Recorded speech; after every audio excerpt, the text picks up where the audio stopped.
Selamat pagi. Assalamualaikum warahmatullahi wabarakatuh. Oke, gimana kabarnya?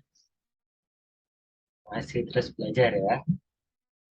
Oke, kita lanjut lagi setelah kemarin ada pengenalan basis data, gitu. Kalian sudah sebelumnya sudah lihat videonya, ada bagian pertama pengenalan basis data sama bagian kedua. Nah, untuk pertemuan kali ini, untuk materi kali ini kita bahas berkaitan sama sistem basis data. Ya kan? Kemarin kita belajar basis datanya, sekarang sistem basis data. Sistem itu apa sih? Yang perlu kita yang perlu kita pahami yang pertama adalah sistem itu apa. Kalau kemarin kan basis data kan sudah di- dipelajari, kalian juga sudah harapannya sudah paham apa itu basis data. Sekarang kita masuk ke sistem basis data, tapi kita belajar sistem. Kok ada contoh di sini pengemudi dan mobil. Terus ada juga penjelasan di mana sistem adalah sebuah tatanan yang terdiri atas sejumlah komponen fungsional dengan tugas khusus yang saling berhubungan dan secara bersama-sama bertujuan untuk memenuhi suatu proses tertentu. Ada yang udah dapat gambaran berkaitan sama sistem? Kita sering kali pakai kata-kata sistem, sistem informasi, sistem operasi, ya kan? Tapi sistem itu apa? Oke, ada yang udah dapat? Oke, kalau udah dapat bisa dilanjut, tapi kita pelajari buat yang belum memahami apa itu sistem. Jadi sini adalah sistem di sini adalah ya ini sebuah tatanan yang terdiri atas sejumlah komponen fungsional. Apa sih Pak? Apa sih komponen fungsional itu? Komponen fungsional itu apa ya? Sebuah bagian yang memiliki fungsi. Jadi kalau kita contohkan di sini ada mobil. Kalau mobil kan ada bagian-bagian yang eh, penting dan memiliki fungsi atau tugas khusus tadi. Dalam arti mobil bisa berjalan karena apa? Karena mesin misalnya. Nah, mesin sini kita bisa sebut mesin ini adalah sebuah sistem di mana dia menggerakkan piston, di mana dia menggerakkan untuk menggerakkan gear agar apa? Agar rodanya bisa jalan. Ya, kurang lebih kan seperti itu. Ya, jadi dalam sebuah sistem ada subsistem, gitu ya. Di bawah subsistem ada sub-subsistem lagi. Nah, subsistem ini adalah komponen fungsional, memiliki tugas atau fungsi sendiri. Saling berhubungan, iya jelas. Subsistem dengan subsistem dengan subsistem dia berhubungan. Lalu dengan sistemnya juga dia juga berhubungan. Saling berhubungan dan bersama-sama bertujuan untuk memenuhi suatu proses tertentu. Apa prosesnya? Kalau mobil ya prosesnya itu apa? Berjalan, ya kan? Sama kayak misalkan eh, ada sistem pernafasan dalam tubuh manusia, ada sistem pencernaan. Nah, di setiap subsistemnya dia punya tugas atau fungsi sendiri-sendiri, kan? Ya. Kalau untuk pernafasan, sistem pernafasan, subsistemnya apa untuk dan saling berhubungan juga untuk apa, ya kan? Seperti itu, kan? Nah, seperti itu. Nah, antara pengemudi dan mobil ini juga pengemudi punya sistem dan mobilnya juga ada sistemnya untuk apa bersama-sama memiliki bertujuan untuk memenuhi suatu proses tertentu. Ya, sudah tangkap sistem itu apa? Oke, sekarang kita kaitkan dengan sistem basis basis data. Nah, kalau udah berhubungan sama sistem, ya otomatis si basis data ini tidak berdiri dengan sendirinya kan?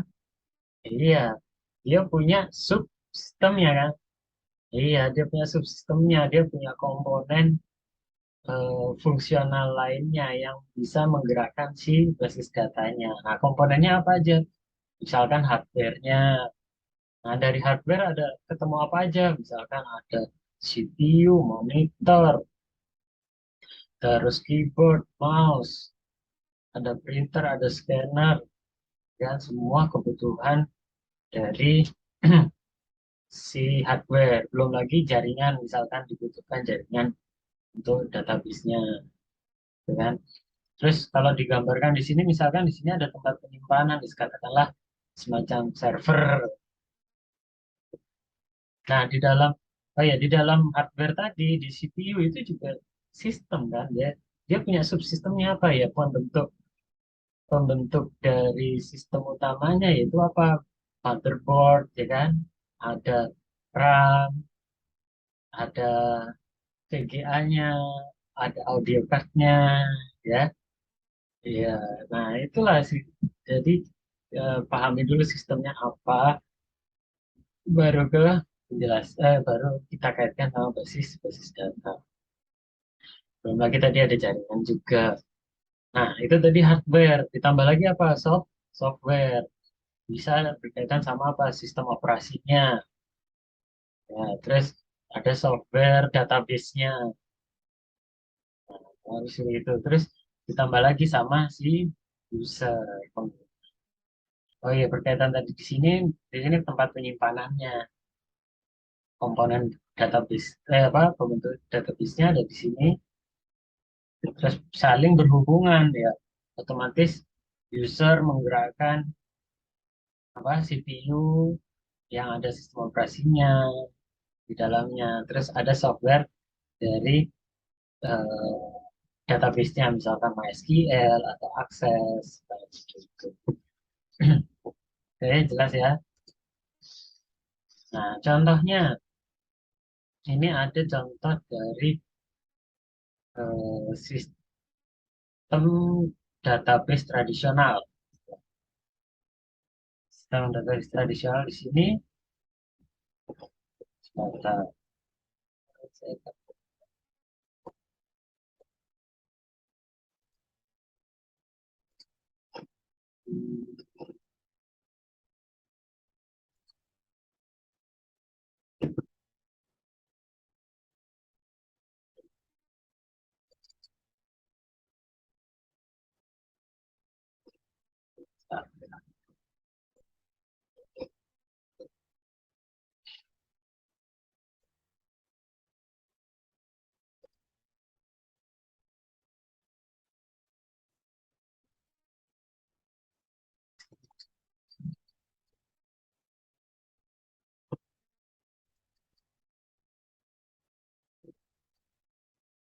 nah, dari saya lanjutkan ya. Ini harusnya ada dari instalasinya. Jadi di sistem database tradisional itu ada beberapa departemen yang masing-masing memiliki tempat penyimpanan sendiri-sendiri. Nah, namanya juga tradisional, jadi semuanya kerjakan sendiri-sendiri antar departemen sendiri. Tapi di situ memiliki beberapa kelemahan.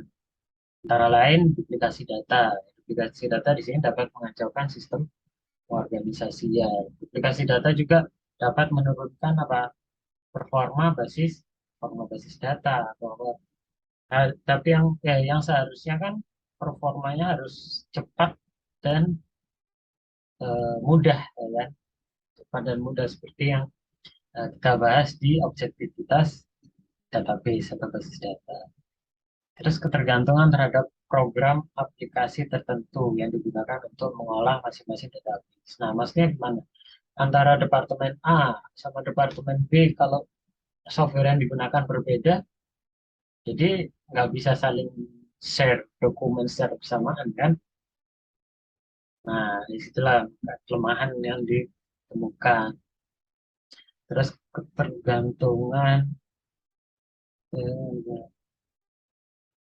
yang menyebabkan sistem informasi yang terbentuk menjadi kurang fleksibel. Tadi ya kurang lebih poin 2 sampai 3 sama yang saya salah. Jadi sistem informasi atau sistem aplikasi atau program aplikasi ini yang membuat si sistem informasinya tidak fleksibel. Aplikasi MySQL sama Access nggak bisa bersatu, ya. Gitu. Terus tingkat keamanannya dianggap rendah karena hak akses yang diberikan misalkan terlalu banyak.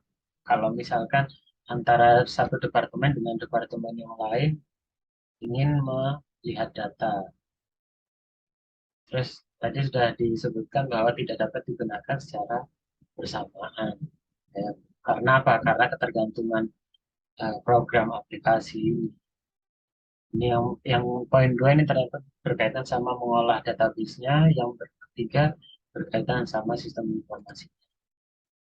Makanya di sistem pengorganisasian database ini terus dikembangkan agar dapat diperoleh cara pengorganisasian data yang efektif dan efisien.